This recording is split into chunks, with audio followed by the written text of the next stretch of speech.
Bonjour ou bonsoir, hypothétique être humain qui écoute cette vidéo.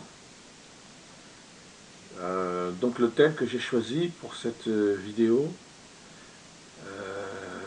le point de rupture d'une créature. Dans le royaume des cieux, un être céleste,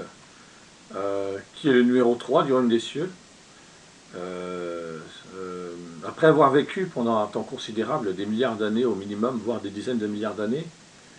selon les valeurs de l'amour spirituel, a fini par ne plus ressentir, c'est-à-dire que progressivement, l'amour spirituel dans son cœur a diminué, l'amour spirituel qu'il ressentait envers ses sœurs et frères et envers sa mère et son père a diminué, l'intérêt qu'il avait pour les valeurs de l'amour spirituel a diminué, et donc il est arrivé à un moment de sa vie où il n'a plus ressenti aucun amour pour ses sœurs et frères, aucun amour pour sa mère et son père, et il ne ressentait plus aucun intérêt pour les valeurs de l'amour spirituel. Il était donc en train de s'effondrer spirituellement, mais il pouvait encore s'en sortir, il pouvait accepter,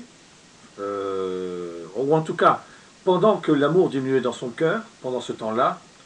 il pouvait accepter d'aller voir ses parents,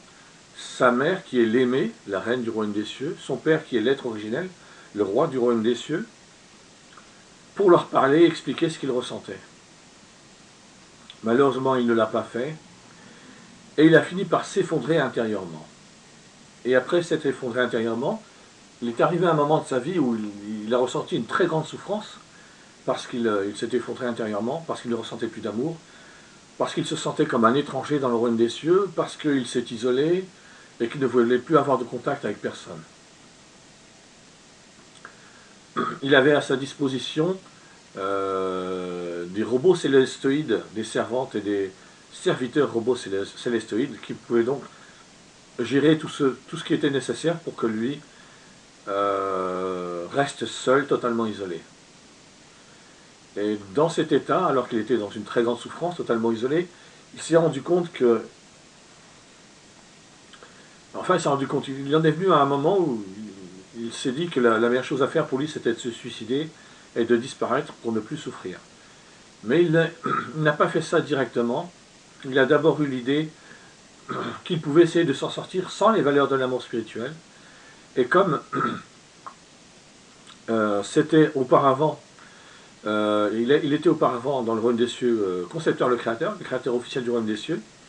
et que pour qu'il puisse en arriver là à un moment de sa vie, au moment de sa création, il s'appelait Zark le questionneur, le premier des enfants dans le royaume des cieux, le troisième être vivant à avoir jamais existé, et plus tard, quand il y aura le royaume des cieux, le grand prince au sein de la famille royale, le premier enfant au sein de la famille amour, quand il n'y avait pas encore le royaume des cieux. Donc, au moment de sa création, son nom, le nom qui lui a été donné par ses parents, c'est Zark le questionneur, eh bien, il a été créé d'une telle manière qu'il puisse assumer,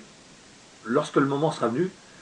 son rôle de créateur officiel du royaume des cieux. Et pour ça, il a été doté de facultés intellectuelles tout à fait exceptionnelles.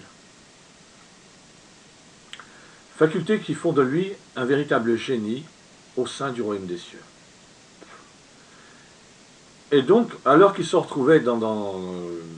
un moment de très grande souffrance parce qu'il s'est isolé, parce qu'il ne ressentait plus aucun amour pour ses sœurs et frères, ni pour sa mère et son père, et qu'il ne voulait plus de contact avec personne, et qu'il en est venu à penser à se suicider en se disant que c'était la meilleure solution, ce qu'il a fait en premier lieu, c'est de chercher une solution en dehors des valeurs de l'amour spirituel. Et c'est justement à ce moment qu'il s'est dit qu'il pouvait utiliser ses extraordinaires facultés intellectuelles, qui font de lui un génie, pour mettre en place un plan qu'il pourra appliquer en dehors des valeurs de l'amour spirituel. Donc tout cela est dû au fait que le numéro 3 dans le royaume des cieux, la deuxième créature à avoir reçu le don de la vie, dans ce qui un jour finira par devenir le royaume des cieux, parce que le royaume des cieux lui-même n'a existé qu'à partir d'un certain moment. Donc le numéro 3, quand il s'est retrouvé dans cet état-là, il s'était totalement effondré intérieurement. Et lorsqu'il a mis au point un plan pour pouvoir s'en sortir, son plan en fait c'était de se créer un nouveau corps, de transférer sa personnalité dans son nouveau corps pour pouvoir vivre éternellement dans les valeurs de la haine spirituelle. Et dans son nouveau corps et dans sa nouvelle vie, de fomenter de rébellion dans l'homme des cieux et de déclarer une guerre officielle, une guerre de valeurs et de principes à ses parents et au gouvernement céleste, puisqu'il y a un gouvernement dans le royaume des cieux. Et tout ça, non pardon, c'est pas tout ça. Et dans cette déclaration de guerre, en se basant sur sa propre expérience, en tenant compte du fait que lui-même s'était effondré intérieurement, spirituellement, dans la déclaration de guerre qu'il a faite après qu'Ève et Adam aient été chassés du jardin d'Éden, Ève et Adam n'ont pas été créés pour vivre éternellement dans le jardin d'Éden, mais bien au contraire, l'existence de l'arbre de vie et de l'arbre de la connaissance du bien et du mal, et le fait que Ève et Adam mangent des fruits de l'arbre de vie et des fruits de la connaissance du bien et du mal, tout ça a été mis en place pour qu'Ève et Adam soient chassés du jardin d'Éden et puissent vivre dans un monde qui deviendra le paradis de la haine, le paradis de la haine spirituelle, le monde dans lequel vivent les êtres humains. Et donc, Cœur de haine, en se basant sur sa propre expérience, a déclaré officiellement que puisque lui-même s'était effondré, personne d'autre à sa place n'aurait pu résister et tenir le coup, et que donc il allait faire en sorte de trouver le point de rupture de chaque créature qui prétendrait continuer à vivre selon les valeurs de l'amour spirituel qui ont été inculquées par la reine et le roi du royaume des cieux à l'ensemble des êtres célestes vivant dans le royaume des cieux, mais aussi pour tout être céleste vivant dans le royaume des cieux, être féminin ou masculin, qui voudrait continuer à vivre selon les valeurs de l'amour spirituel et rester fidèle à la reine et au roi du royaume des cieux, il trouverait le point de rupture de chaque être qui prétendrait que vivre dans les valeurs de la haine spirituelle, on peut le faire pendant toute l'éternité, et que s'il avait été à la place du numéro 3 du royaume des cieux, lui ne se serait pas effondré, et que, par exemple, au lieu, quand il a... si un autre être céleste avait été à la place de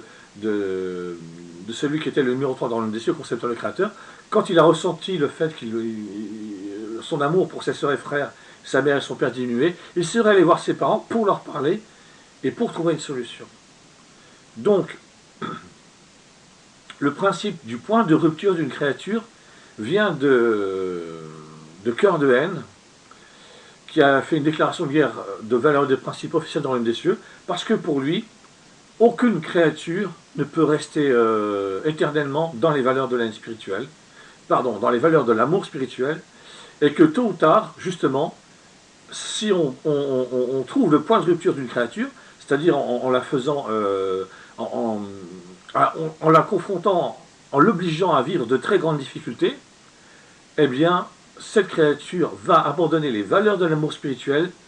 pour aller dans les valeurs de la haine spirituelle, pour adopter les valeurs de la haine spirituelle, exactement comme Concepteur, le Créateur lui-même l'a fait, en se transformant en cœur de haine et en déclarant la guerre à ses parents, la reine et le roi du royaume des cieux, et au gouvernement céleste. Donc il y a un exemple biblique très connu, c'est celui de Job. Job qui, quand l'histoire de Job commence, c'est quelqu'un qui est riche, c'est un homme qui est riche parce qu'il a beaucoup de bétail, il a 10 enfants, il a des serviteurs et des servantes et des serviteurs, et puis Cœur de haine décide de s'en prendre à lui pour prouver que si Job est fidèle, dans la Bible, il est précisé que Job est un fidèle serviteur de Dieu, c'est-à-dire qu'on peut dire que Job vit en accord avec la partie des valeurs de l'amour spirituel qu'il connaît. Et donc Cœur de haine explique qu'il suffit de s'en prendre à Job, de le faire souffrir, de le confronter à de grandes difficultés, et il abandonnera. Donc, quand Cœur de haine s'attaque à Job, Job va voir ses 10 enfants mourir, tout son bétail mourir, ses servantes et ses serviteurs, alors, soit être tués eux aussi, ou bien être chassés. Il va perdre tout ce qu'il avait, même sa maison, et donc il va se retrouver en tant que SDF, sans domicile fixe, Mais même dans cet état, Job va rester, selon le langage biblique, fidèle à Dieu. Un cœur de haine va continuer, ne va pas accepter le fait que Job soit resté fidèle. Il va dire, c'est parce qu'il n'a pas suffisamment souffert qu'il est resté fidèle. Si moi je continue à le faire souffrir, il va abandonner. Et donc après cela, le cœur de haine va frapper le corps de Job, c'est-à-dire qu'il va provoquer une grave maladie à Job, qui fait qu'il sera recouvert de furoncles, et que ça le démangera tellement qu'il se grattera avec des tessons, c'est-à-dire des morceaux de poterie. Pourtant, Job reste, n'abandonne pas sa fidélité envers Dieu, il reste fidèle. C'est ce principe,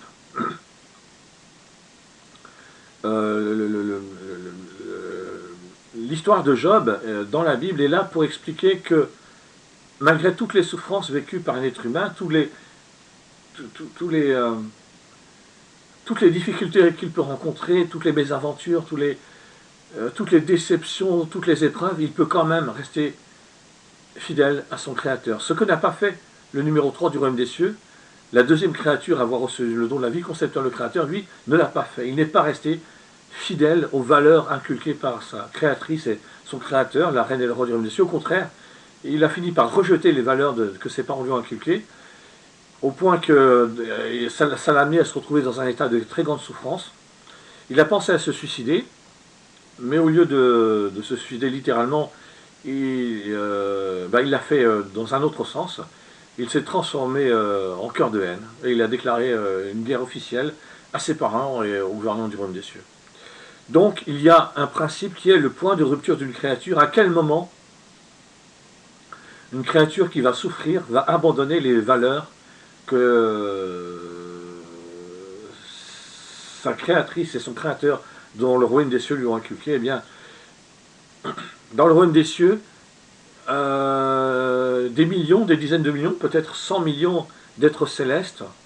ou plus s'il y a des milliards d'êtres célestes, ont suivi cœur de haine, ont abandonné les valeurs de l'amour spirituel, se sont reconnus dans le combat mené par cœur de haine, mais il y a eu aussi en même temps une majorité d'êtres célestes qui sont restés fidèles aux valeurs de l'amour spirituel, qui pour eux, le bonheur c'est de vivre éternellement dans les valeurs de l'amour spirituel, et qui sont restés fidèles à la reine et au roi du royaume des cieux. Je m'arrête là pour cette vidéo. Merci hypothétique être humain d'avoir écouté cette vidéo.